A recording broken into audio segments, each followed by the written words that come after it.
एक छोटे से गांव में एक मुर्गी अपने नन्हे चूजे चुनों के साथ रहती थी। मामा मुर्गी हर दिन चुनों को दाना चुगना सिखाती, नहाना, खेलना और अच्छे अखलाक सिखाती। लेकिन चुनों को अपनी मामा की बातें बोर लगती थी। चुनों मुंह बनाकर, बस मामा, आपकी बातें रोज वही पुरानी, मुझे बाहर जाकर कुछ नया सीखना है।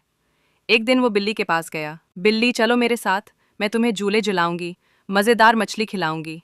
चुनो बहुत खुश हुआ और बिल्ली के साथ चल पड़ा। लेकिन बिल्ली ने उसे पकड़ लिया और बोली, अब तुम मेरा नाश्ता बनोगे।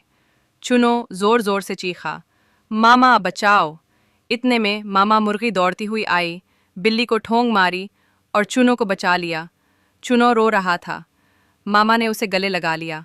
मामा मुर्गी, बेटा, जो चीज़ रोज़ हमारे साथ हो वो हमें आम लगती है, लेकिन असल मोहब्बत वही होती है जो हर दिन खामोशी से हमारी हिफाजत करे।